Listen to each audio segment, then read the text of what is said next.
10 பேர் இருக்கிற இடத்துல நீ ஒத்த ஆளா தெரியணும்னா அதுக்கு வர்த்தான ஆளா நீ இருக்கணும். அந்த வர்த்து உனக்கு இருக்கான்னு தெரிஞ்சுக்கணும்னா கண்ணாடி முன்னாடி போய் நின்னு இந்த ஒரே ஒரு கேள்வியை நீயே கேளு. கண்ணாடியில நீ பாக்குறவனோட ரிஃப்ளெக்ஷன் நீயே கிடையாது, அது உன் எதிரில நிக்கிற வேற ஒருத்தர். இப்போ ஹானஸ்டா சொல்லு, நீ அவங்கள பத்தி என்ன நினைப்ப, அவங்கள எப்படி ட்ரீட் பண்ணுவ? இந்த ஒரு கேள்விக்கான பதில் சொல்லும் உன்னோட வர்த்த. ஏன்னா இது வேற யாரோ உனக்கு கொடுக்குற ஜட்மெண்ட் இல்ல, நீயே உனக்கு கொடுத்துக்கிறது. இந்த ஜட்மெண்ட் உன்னை uncomfortable ஆக்குதுன்னா there is some work to do, some work on your body and your mindset. See, உன்னை தனியா காட்டுறது உன் கான்பிடன்ஸ் தான். அந்த கான்பிடன்ஸ் ஃபர்ஸ்ட் கண்ணாடி முன்னாடி இருந்தாதான் கூட்டத்திலயும் இருக்கும். இந்த கான்பிடன்ஸையும் உன் பாடியையும் நீ பில்ட் பண்றதுக்கு நான் உனக்கு ஹெல்ப் பண்றேன். நிறைய பேருக்கு பண்ணியும் இருக்கு. ஃபிட்னு கமெண்ட் பண்ணுங்க, உங்களோட பாடியையும் கான்பிடன்ஸையும் சேர்த்து பில்ட் பண்ணலாம். நம்ம கூட ஊர் சுத்துறவங்க, அவுட்டிங் வர்றவங்க, ஃபன் பண்றவங்க, பைக் ரைட் வர்றவங்க எல்லாம் நம்ம ஃப்ரெண்டு கிடையாது. இன்ஃபேக்ட் இந்த ஃபேக் ஃப்ரெண்ட்ஸ் இருக்காங்கல்ல, அவங்க ரொம்ப தூரமாலாம் இருக்க மாட்டாங்க, ரொம்ப பக்கத்துல இருப்பாங்க. ஆனா நமக்கு பக்கபலமா இருக்க மாட்டாங்க. நமக்கு முன்னாடி ஒரு மாதிரி பேசுவாங்க, பின்னாடி ஒரு மாதிரி பேசுவாங்க. ஆனா அதெல்லாம் தெரியும் போது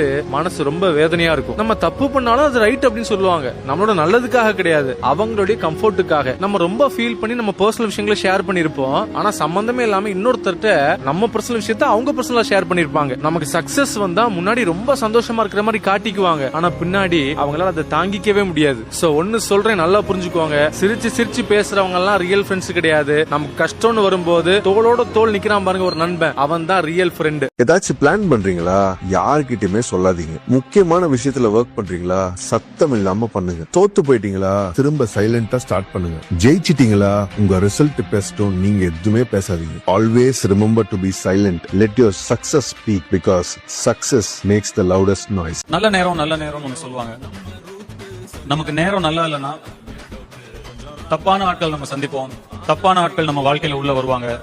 தப்பான ஆட்கள் சொல்றதை நம்ம கேட்போம். அவங்க சொல்றதை கேட்டு நம்ம முடிவு எடுப்போம். அந்த முடிவு தப்பா போகும், எல்லாம் தப்பாவே நடக்கும். அதே நமக்கு நேரம் நல்லா இருந்தா அந்த தப்பான ஆட்கள்லாம் அவங்களா போயிடுவாங்க. சரியான ஆட்கள் உள்ள வருவாங்க. சரியான சொற்களை நம்ம கேட்போம். சரியான முடிவுகளை நம்ம எடுப்போம். எல்லாம் நல்லதாவே நடக்கும்.